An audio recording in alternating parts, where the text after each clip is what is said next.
Hello, I'm Justice, the educator in residence at the Textile Museum of Canada, where I spend my days thinking, talking, and teaching about textile things. This residency is part of the Creative in Residence program, which has been made possible with support from the Ontario Trillium Foundation. As a creator and teacher, I love telling stories, listening to stories, and helping other people tell their stories. To me, the stories can be shared in a multitude of ways, from a favorite tattered childhood book to a tea set passed down from your great grandma.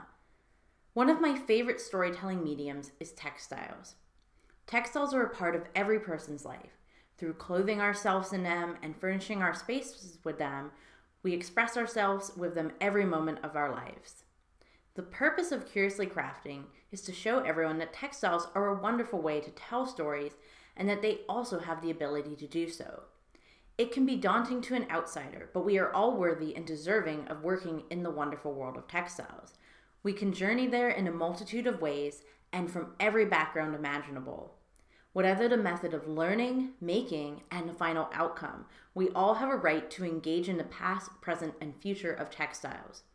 I am so thankful to be launching the Curiously Crafting project with the Textile Museum of Canada, whose mission of inspiring an understanding of the human experience through textiles resonates deeply with this project. Through its collections, exhibits, and programming, the museum welcomes everyone in the world of textiles and encourages us to reflect on our stories. A hugely important part of this project and a museum's work is to recognize the history and stories of the spaces and land we work on. I would like to take this time to acknowledge the land the Textile Museum operates on is the traditional territory of many nations, including the Mississaugas of the Credit, the Anishinaabe, the Chippewa, the Haudenosaunee, and the Wendat people, and is now home to many diverse First Nations, Inuit, and Métis people. We are grateful to have the opportunity to work here, and through our activities, we seek to create a space for people from within and outside our community to share, learn, and celebrate the textile practices of today and long ago in the spirit of peace, friendship, and respect. With this introduction to the Curiously Crafting project, we will now proceed to our Curiously Crafting conversation with our artist of today.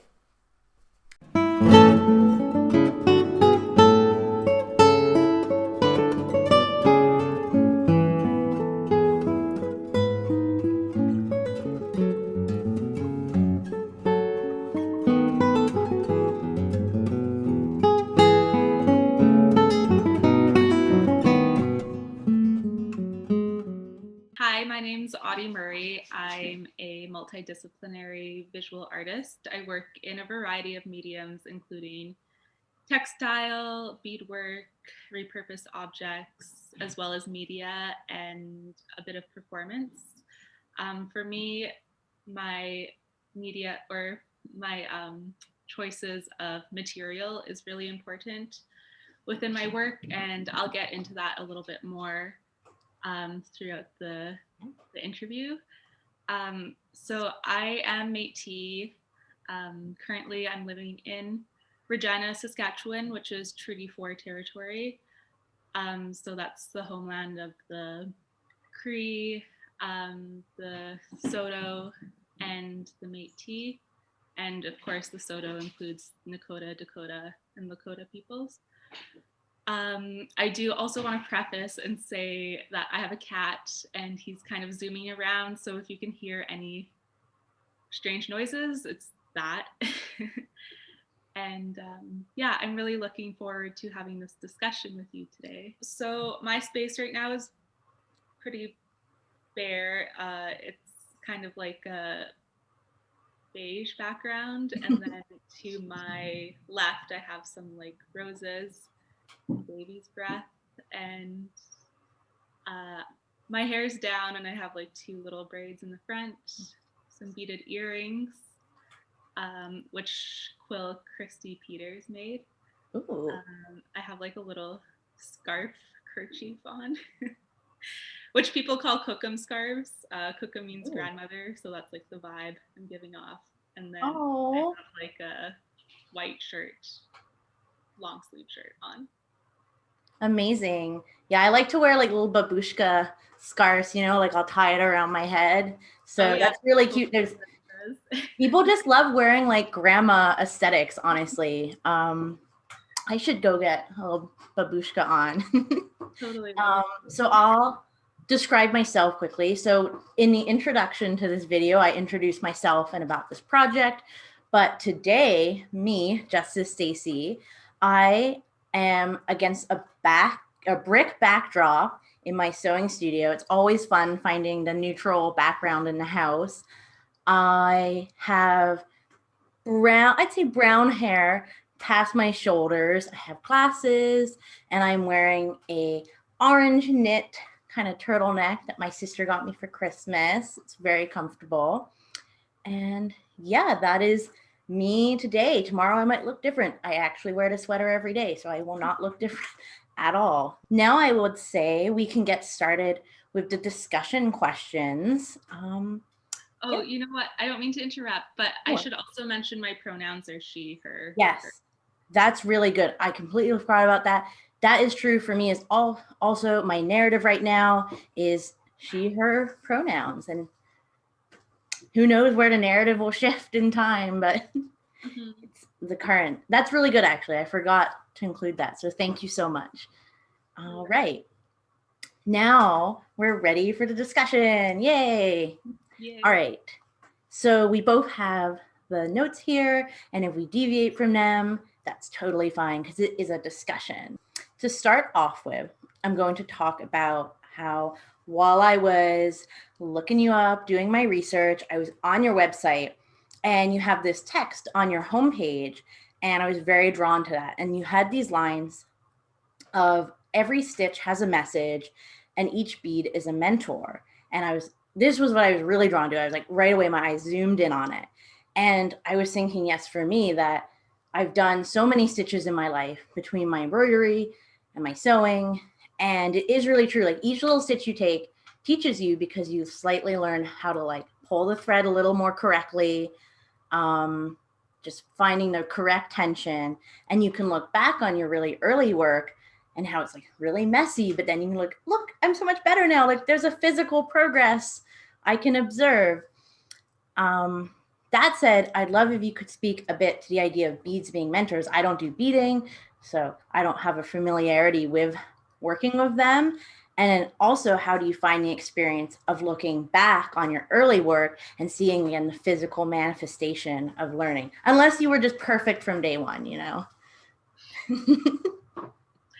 No, that's very much not the narrative. But yeah, thank you. This is a really interesting question.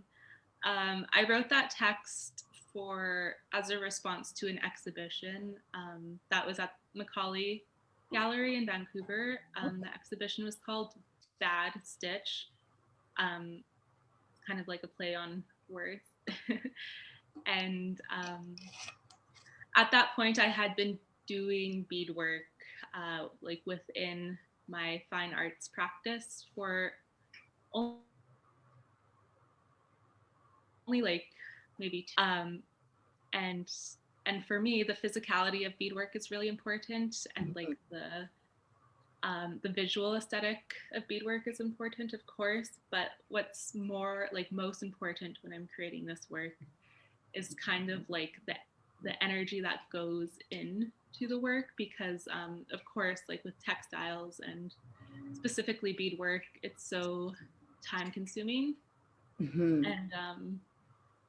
And it stays with you through like multiple days, weeks, months, sometimes years, depending on the project. And yeah, so it's important for me to like be really in the space and really present with the work that I'm creating.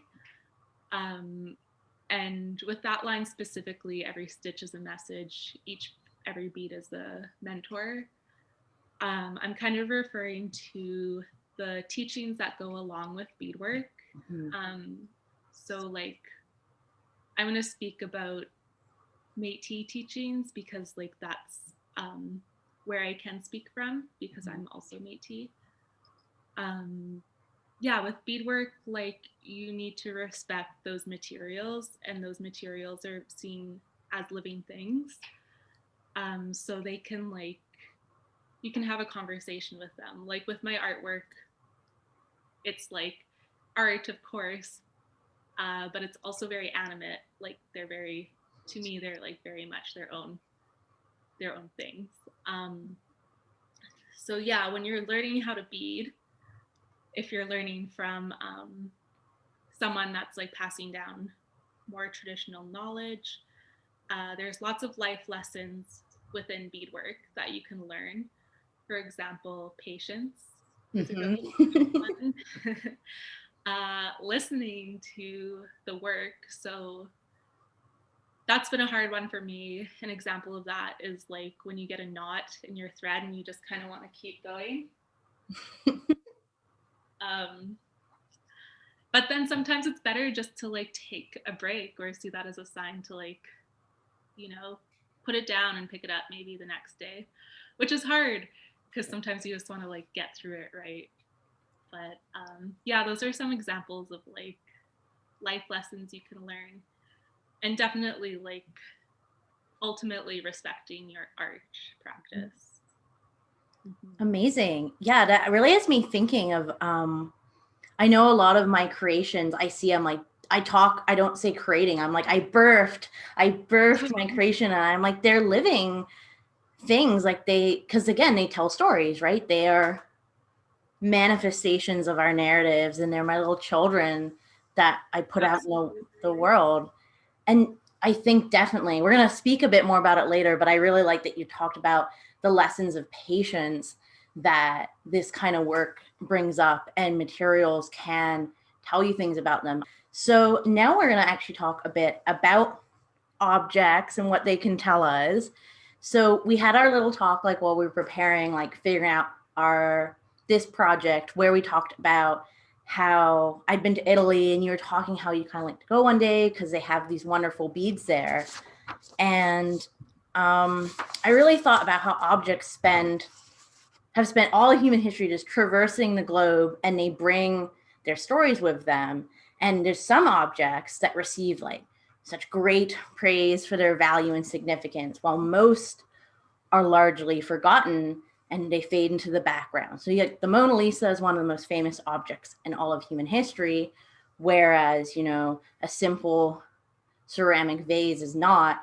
But ironically, the vase is like what's much more significant in people's actual day-to-day lives. So in your practice, you take objects from daily life and you augment them through different materials and techniques. So I'm wondering why, what is your reasoning for this? And does the crafting process reveal new stories of the objects, or are you like further examining existing ones? And what stories do you think objects can teach us if we listen closely? Yeah. Yeah. I guess as I grow as an artist and as people kind of are writing or responding to my work more, the term ready-made object comes up a lot because I work with like pre-existing objects often. But I'm not too sure if ready-made, and I know that you didn't describe it as ready-made, but I do think it's like important to kind of contextualize this. Yeah. I'm not sure if ready-made is a term that I necessarily would use to describe my artwork, because ready-made has like a very historical context within visual arts, and I'm not totally sure if that's the lens I'm coming into my work with all the time, but rather a lot of the objects I use are pre-existing. For example, like I'm working with some hammerstone rocks right now, and for me, that's not necessarily a ready-made because I have this like more indigenous lens of how I'm seeing these objects. So as an artist, there's different questions that I have to kind of consider if I wasn't coming into the work with this lens of indigeneity. So for example, like even working with rocks, I'm kind of considering like, am I the person to do this? Like, is this really a narrative that I can contribute to or work with? And so for me, like that process is talking with elders about that. And kind of like, for me, working with rocks is kind of like an artistic risk. Whereas like for a lot of people it isn't necessarily. Yeah. But like some of my earlier work with the socks and like gloves,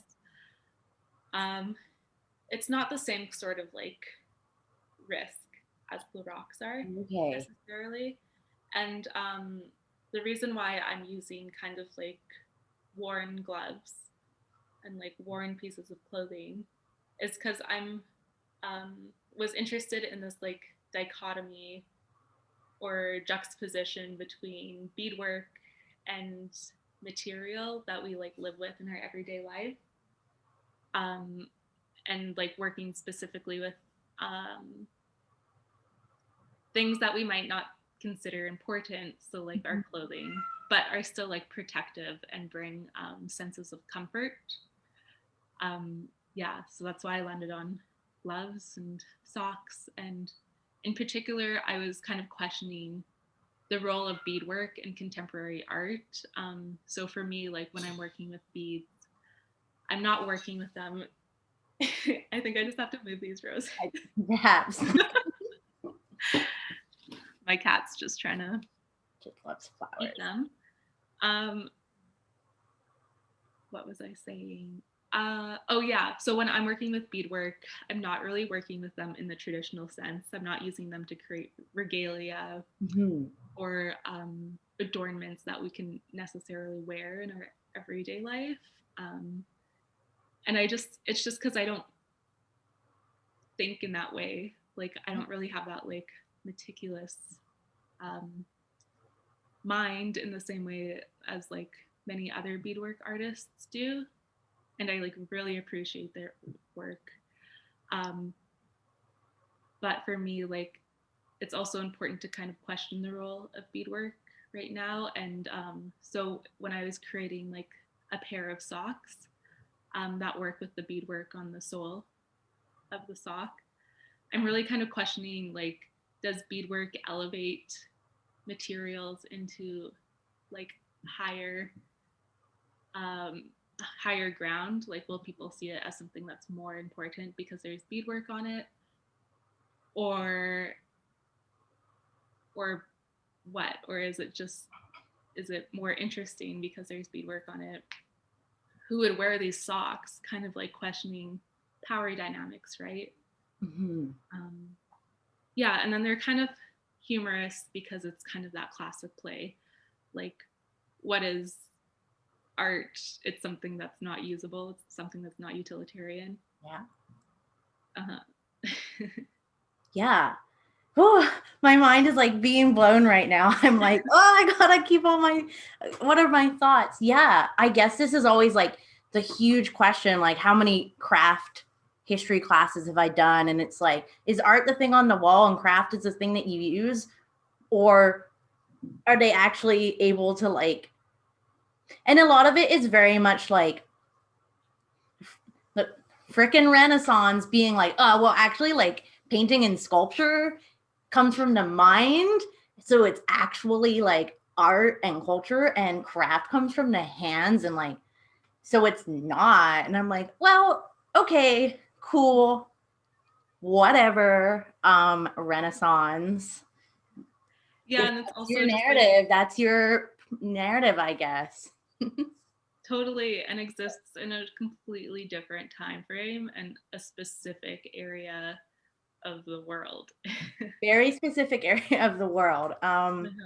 Yeah, and I think a lot of kind of contemporary craft is like, we've really starting to like realize like, no, like textiles are fine art, but also at the same time I'm like, you also don't have to do textiles as fine art, and doing it as craft is just as important. and valid, like whether the end product ends up, in someone's everyday, like, intimate life, or ends up in a gallery, like the creative expression is just as like wonderful and beautiful. Lately I've been like, you know what, galleries, I don't even want to put my work on your wall. So yeah, it's fine that you're not accepting my submissions, actually. Yeah. Well, that's a great question too. Like, kind of what is it important that we disseminate our artwork in galleries? Yeah. I think a lot of artists are moving away from that. Yeah.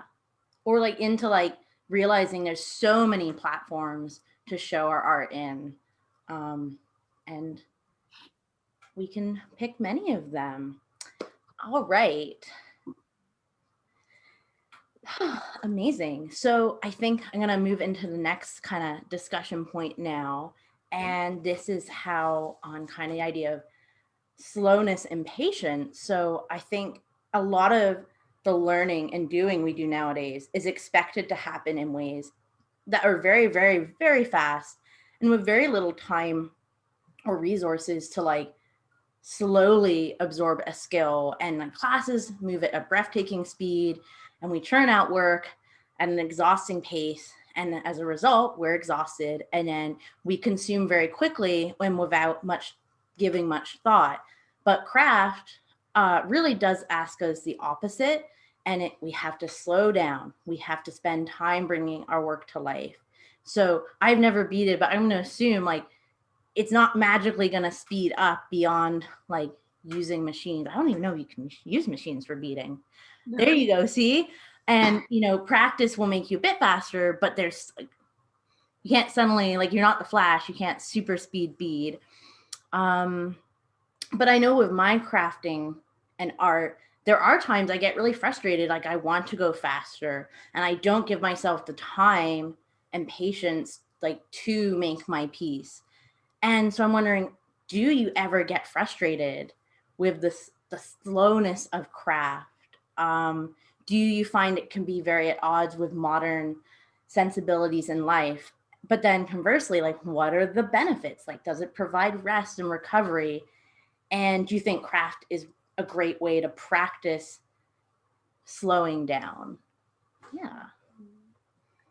Yes, I think that working with your hands, or working with something where you're like the main point of creating that object, is really important in a lot of ways. One of those ways being learning how to kind of slow down. I mean, currently where we are in life, a lot of um, praise is put on like production and quickness, and I get that. I understand that. I also like feel like I need to produce things continuously, but that's something that like I think we as makers are continuously in dialogue with ourselves about. Mm-hmm. But this question really makes me kind of think about my relationship with beadwork and how it's shifted a lot. So I grew up around not a ton of beadwork, but I remember my mom doing some beadwork when I was younger. My grandma was a seamstress, like a really talented seamstress, and my great grandma did beadwork. And so, like, yeah, this is something that's been kind of in my family line for a long time. I know, it's so sweet. I like might cry a little. I'll just cry quietly. It's so lovely. Yeah, it's really beautiful to kind of access that work from different generations. But I started taking beadwork more seriously, like learning how to do beadwork when I was 19. So that's like 8 years ago. And that's because I was taking a course, an Indigenous Studies courses, where we had to like create a cultural object, I think is what it was referred to. And many people were making moccasins. And of course, like if you're making moccasins, you don't have to, but I really wanted to put some beadwork on there. So I was really fortunate one of the other students in the class knew how to do beadwork. Her name's Brandy Bird. So she just kind of like taught some basic stitches, and we went from there. And when I see like that beadwork that I did, I kind of have no idea what I was doing because I was also shy. So I didn't want to like ask for any more guidance, and shy, and then maybe also like a little headstrong. um, but yeah, and then I kind of picked it up within my art practice a few years later. And at that point, I remember like starting to do beadwork and being like, okay, I know how to do this. Is this right? I think this is right. And like beading on felt, just kind of like, I think it was like dollar store felt. Dollar store felt is a very good material to work with. I love dollar store felt. Totally is, but it's definitely different than what I work with right now. I work with like the stiffer felts. It kind of, yeah, and it does make beadwork a little bit easier, like in the long term. But yeah, I guess I just like, my point is I didn't really know what I was doing, but at that time in my life, like beadwork was like my friend, like quickly became my friend, because I was just kind of like in this period of time where I was like, a lot of my friends are kind of going out and like being really social and young, and I didn't really feel like doing that. And so I just like was able to stay at home and like work on these projects that like took chunks of my time and like allowed me to create this space where I'm able to kind of reflect on both what I'm making, how I'm going to talk about what I'm making, but also just kind of like my life, which isn't like necessarily like linked to the artwork all of the time. So yeah, like beadwork quickly became my friend, and really helped me, again, like circling back to these lessons, these life lessons, like really helped me kind of yeah, take a break or like reassess where I needed to go forward. And I think like at that point, beadwork was definitely meditative, in the sense where I was like, oh, I'll just do a couple more rows. And then it's like hours later. Yeah, you know what I'm talking about. Yeah. Oh, 100%.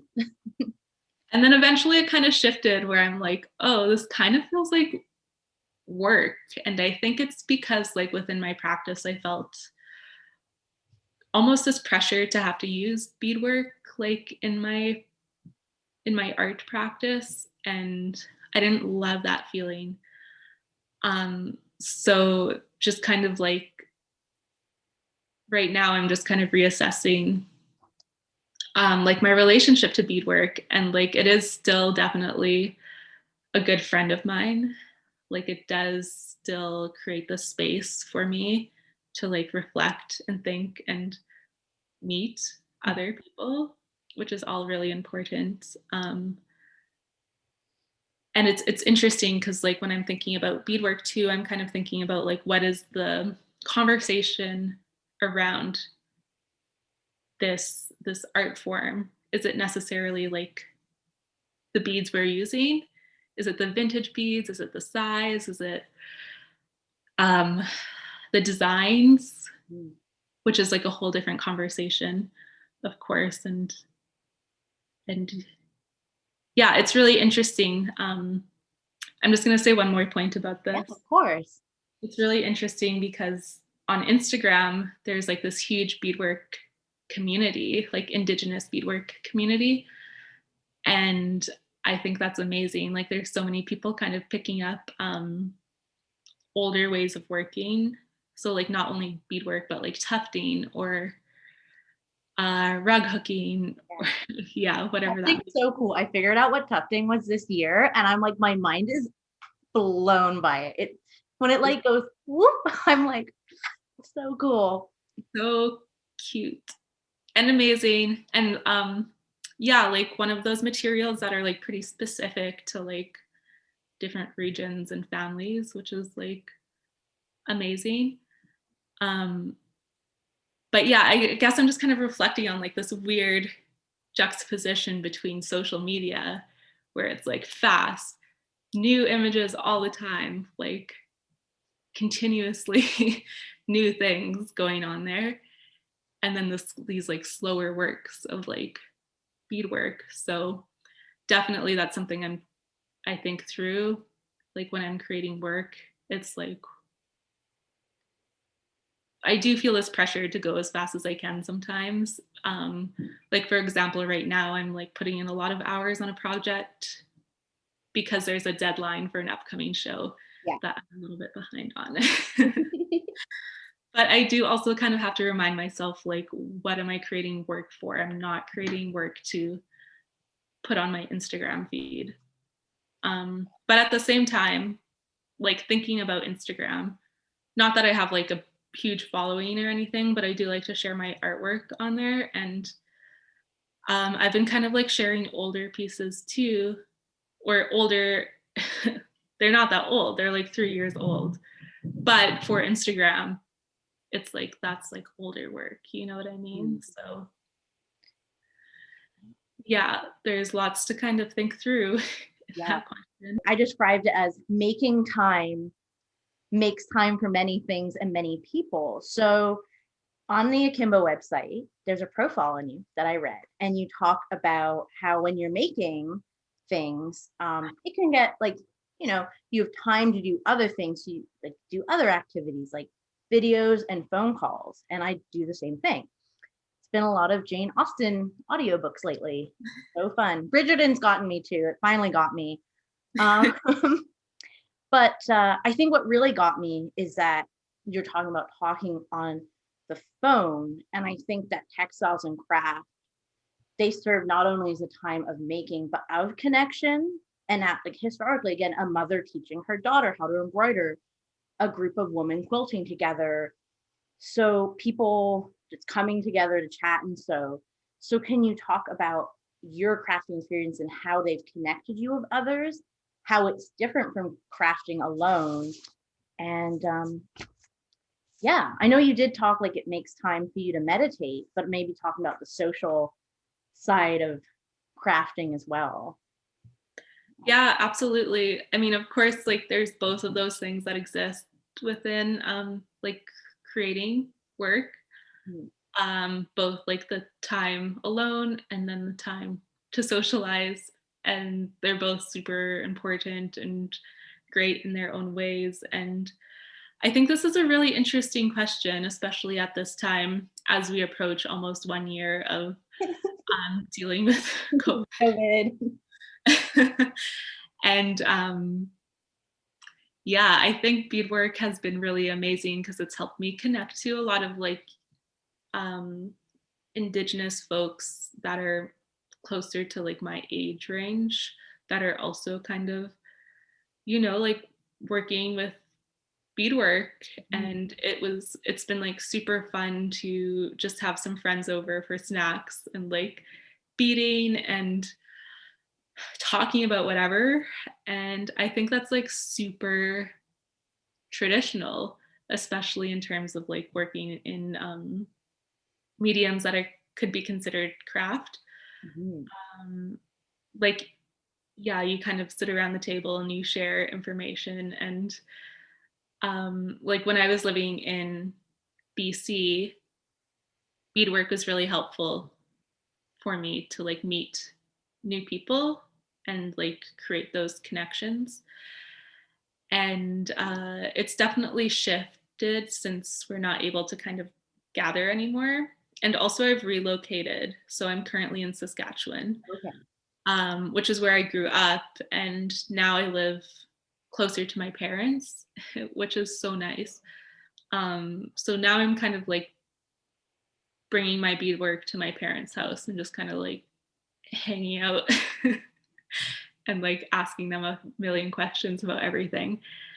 And that's like, it's shifted because it's not so much like creating relationships, but like maintaining relationships or like getting to know my parents at like a different point in our lives, which has been really nice. And I also try and kind of connect, like stay connected with people over Zoom. Um, yeah, I'm really happy that like that's accessible for me. Um, but at the same time, it is like I think it's really important for me to kind of just sit in silence sometimes while I'm doing my work, which is something I've been kind of like weaving into my practice within the last probably since March, honestly. And but it's also great to watch, listen to books, audiobooks, or like watch whatever I'm watching on TV. And I'm kind of just like at this point, maybe you can empathize with it, but I like can't watch TV without like doing something with my hands anymore. Yeah, I can definitely empathize with that. There's certain things I'm like, I definitely really focus for. Like, I'm like, this is really important. Like, I want to like pay my respects to like the artistic like vision and the message of the creator. But then there's other times I'm like, yeah, Grey's Anatomy gets me through washing the dishes really well. Like, oh yeah, what's next, Meredith Grey? Like, Yeah. oof. Um, yeah, I know embroidery has kind of been what's helping me through the pandemic and the like, I'm not making art. I haven't made art in like a year, but I have so much more time than usual. Oh my God. But just doing it and like being quiet, and that it's been really good. And then in the summer, being able to like socially distance porch hang out with friends, and we would just sit doing embroidery and our sewing work. And that was like, it made me really, really feel blessed and very happy. Um, and that, there's a long line of people socializing in these ways, and especially like women making their kind of spaces in this way. So I was like, I'm continuing a beautiful tradition. Mm-hmm. Yeah. And sometimes I even think, I'm like, I want to listen to music, and then I'm like, I could also just sing while I do my embroidery, because people didn't have, they just sung in the past or hummed. So I try it sometimes when no one's around, and I'm like, cool, I could make my own entertainment so easily. This is wild. You know what? I kind of do that too, and I just didn't even realize. Yeah. I'm gonna do the next one. I think this one, like writing this question was it was a bit difficult for me. So if it's a little jumbled, that's why. And like we'll make sense of it though, and whatever answer comes, right? Sweet. So one of your Instagram posts, it's one pair of your socks actually. You discuss some of the thoughts you had while you were creating it, and kind of thoughts on current mainstream culture, placing a lot of worth on that very expensive, like bougie lifestyle that's filled with wealth, and that you're looking towards a shift in our cultural values towards more authenticity and caring about larger issues and thinking beyond ourselves. And this is like, we all know it, this isn't shading anyone. I totally get why people long for those lifestyles, because that makes us comfortable. But there does need to be a shift. So mainstream art and culture expression is just, it reflects the dominant values and thinking of a society. This is my little joke. It's one of the reasons we have to consider the cultural meaning of the Fast and Furious franchise, but actually because they reflect our values, right? Same with these big franchises. But beyond the mainstream, we find communities who hold different values and whose expressions reflect this. And in time, these messages can find a larger audience and guide societal transformation. Um, I know I'm part of the Toronto ballroom community. I don't know how much you know about ballroom voguing. It's like, it's a kind of queer, predominantly like Black and Latino culture, originally from New York City. And now it's like a lot of current culture is dictated by, like, it's filtered from ballroom into the mainstream. So it is guiding cultural change. Though there's a lot of cultural appropriation involved in that conversation, but that's for another day. Um, but what I would say is, where do you consider your creations in the role of guiding like shifts and transformations in values? And what are the kind of conversations you would like your pieces to spark in the viewers, to teach the viewers? Yeah. Yeah, those are all really great questions. Um, and something that I kind of think of quite a bit. So I know what work you're referring to, that I posted on Instagram. It was a pair of socks trade, and they actually spell out money. Um, Okay. and it's really subtle, like purposely pretty subtle. Um, and yeah, when I was creating that post, it was like at the beginning of 2020, the end of 2019. And I was referring specifically to astrology. And so, Okay. like, I believe it's Jupiter is moving um, into the sign of Aquarius. And like right now it's like totally in the sign of Aquarius. And like with that, you can see like when it's shifted in the past, there has been like this shift from um, really wanting to like surround yourself with like wealth, Mhm. or like show your wealth through like jewelry and things like that, into like more authenticity, and like questioning our choices and like the values of those choices. I think um, I wanted to clarify that because like astrology is something that's interesting to me, within my art practice, like specifically understanding the stars or using the stars as a form of research, or like um yeah, a form of like making sense of our life right now. And though I'm like not really like so into it where I make important life choices about it, I do like to kind of be aware of those things. um yeah, and so my work isn't necessarily about that, but that is something that like informs the work in some way. um yeah, so where do I consider my creation in the role of guiding shifts? Yeah. Yeah, for that one, I think like representation, it goes back to representation and how like important that is. I think when I was younger, and I know this is a narrative for like a lot of Indigenous folks, like feeling the shame for who you are. And like for me, I went to an elementary school where there was like not very many people of color, like at all.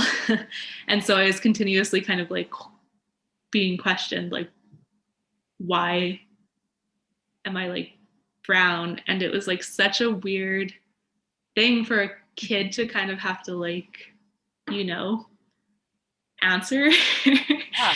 process. And because of that, like a lot of younger people, yeah, kind of feel the shame or feel as though they just kind of want to fit in with their peers, which includes like rejecting different things of culture. So like for me, working with like beadwork or like even tattoo, or especially tattoo work, because I do like skin stitching and like hand poke tattoo revitalization too, is extremely important because it's like, yeah, creating the space for like younger generations to be like, to have more like confidence or awareness of, like their cultural backgrounds. And so for me, like, yeah, even being able to see these materials, these more like cultural materials that I'm considering and oftentimes using in my artwork, seeing those in spaces that are like often centered around like Eurocentric ideals of fine art is really important, and I'm like happy that my work can exist in that way.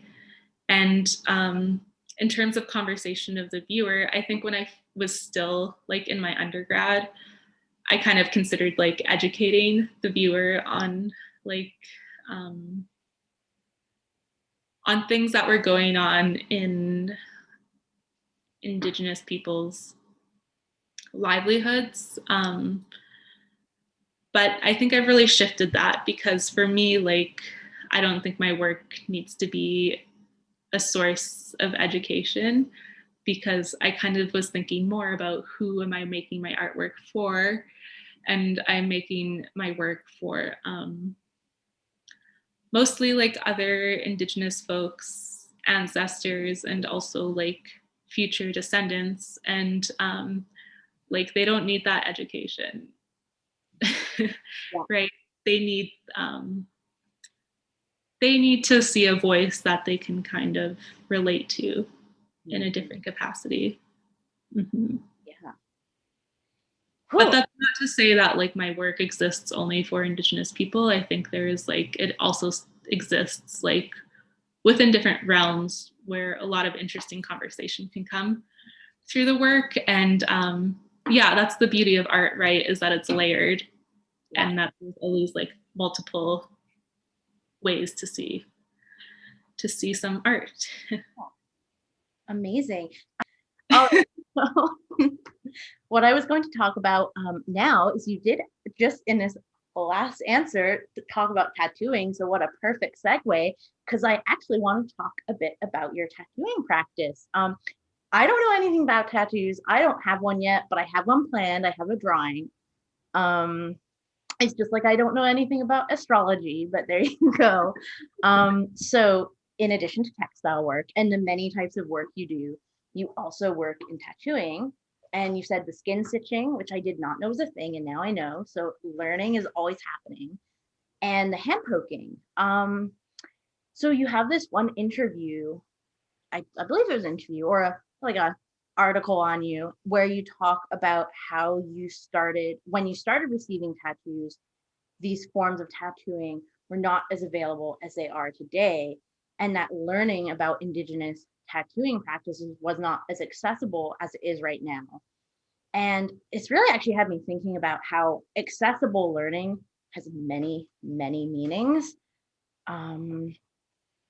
Yeah, and I would think with you practicing tattooing yourself, you are creating this greater accessibility, because now like there's a whole other person, like a whole other source of this knowledge in the world that is then being able to be shared with many people. And I'm curious, like, what do you think has led these tattooing methods to become more accessible in terms of learning and receiving them in the past little while? Yeah.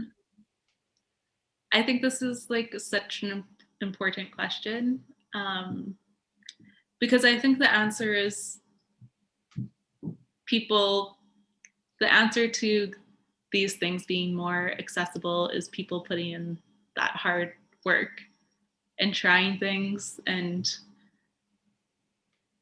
messing up maybe a little bit.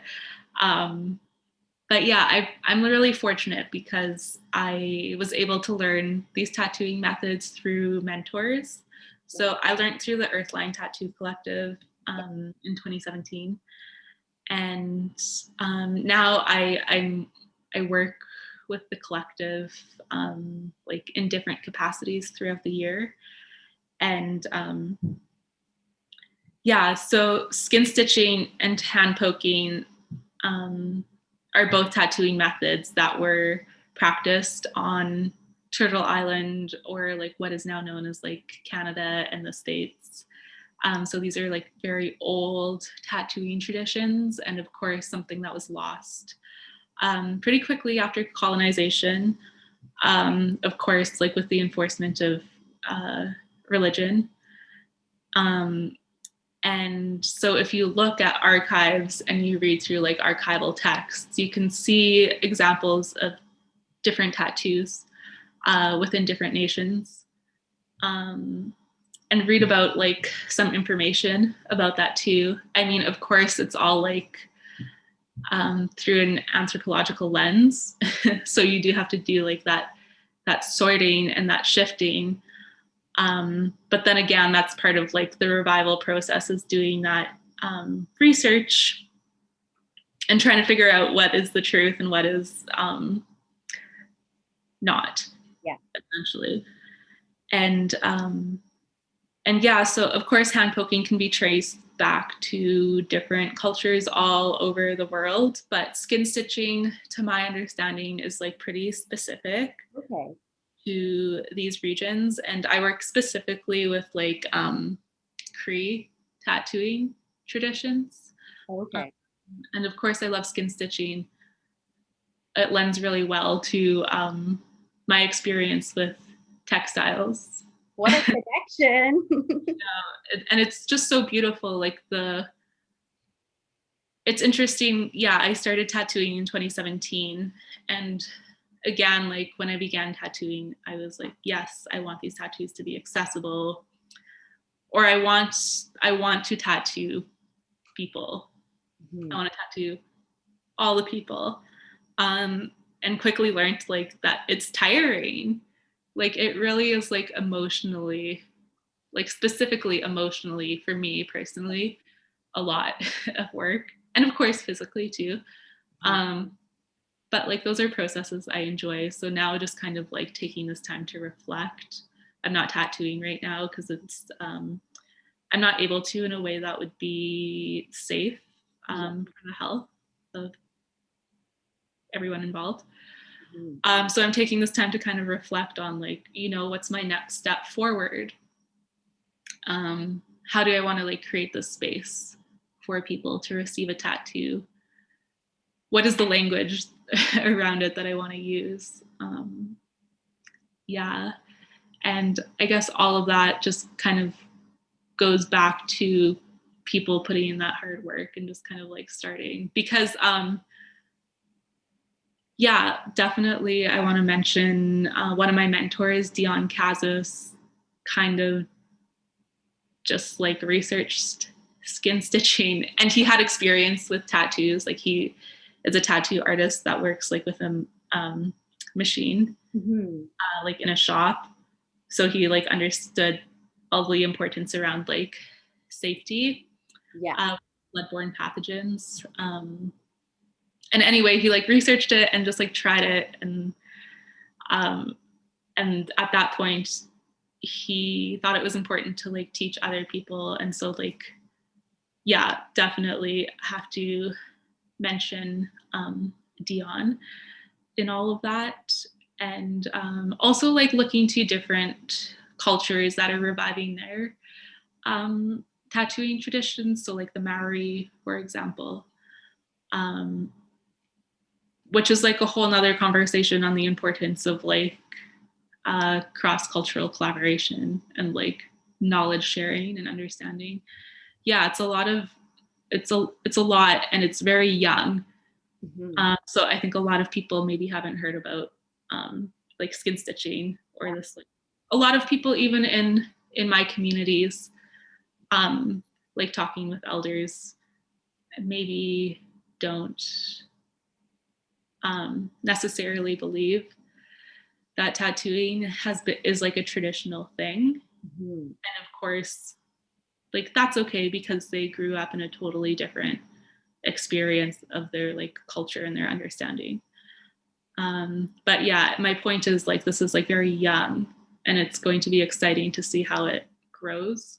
There's also the program Skindigenous on APTN, which yeah, if you haven't seen that, it highlights like a couple of different artists. Well, there you go, folks. Link in the description below, which I'll actually do.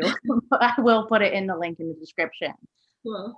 Amazing. So I think I have one last kind of question, but then if we have more like things we think of, we can talk about that too. But yeah, and this is kind of, again, we're talking about like ways and places of learning. So I'm really passionate about accessible learning. Like I think a lot of what I do is around like accessing spaces with disabilities. So that's very much like my accessible learning focus. But I also really more and more realizing accessible learning means many things. So we have to make learning and knowledge available in many forms. So like, there's reading, there's watching, there's listening, there's mimicking, and there's like many, many ways to learn. And I also think about the different places we've learned. So like I've learned in school, university, at work, and on my own. And then through one kind old woman teaching me how to sew. So you have attended university, you've studied your tattooing at, again, the Earthline Tattoo Collective, and you're currently completing your MFA. And I'm sure beyond that, there's been so many ways and places that learning has happened. So I'm wondering if you can talk a little bit about these different learning experiences and the unique opportunities and challenges of each one. And it don't have to be each one, because then we'd be here for days, but a summary of the different types of learning you've engaged in. Mm-hmm.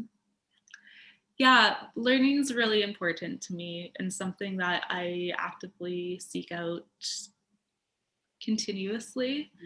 I never thought I'd be someone that kind of lives in the realm of academia, but here I am. And that's not to say that I dislike school. There are things that I dislike about it, just like everyone else. Yeah. But there's things that I think have been really important to me too. And even, so I'm in my second semester of my MFA right now. And in my first semester of my MFA, working as a teacher's assistant with people taking their undergrad courses, I really realized how much people really want to learn the technicalities of art making and of drawing. And that kind of exists in a different way than is available through universities. I think a lot of learning about art through universities is kind of on the historical aspects, or critiquing or understanding how your work exists within these different realms, and less about learning how to draw, for example. So yeah, I think it's really important to, if you're going into school, to kind of have that knowledge, you know what I mean? Because of course, I have my undergrad in fine arts, but I work mostly with beadwork, or I work mostly with things that I wasn't necessarily taught how to do in university. So in a strange way, I am kind of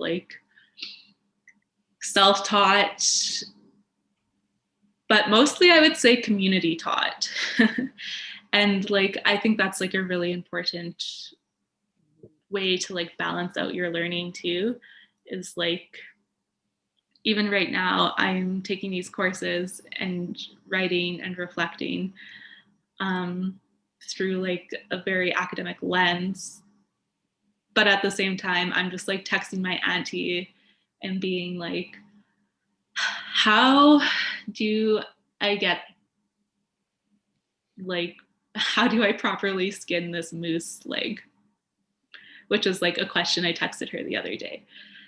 And that mode of learning is just as important. And again, I'm super thankful that I have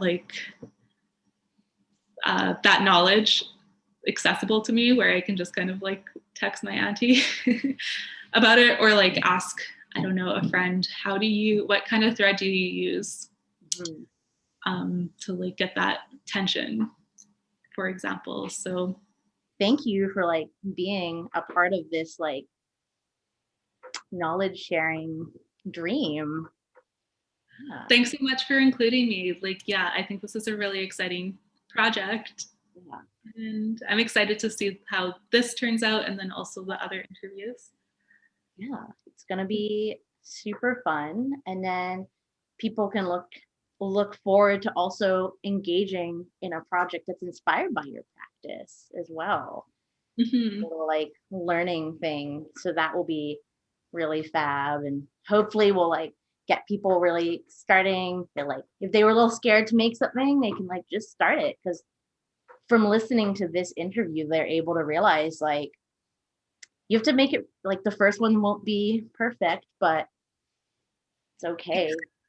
It's the hard work of like learning, but being patient with yourself as well. That's what the message, the moral of the story is.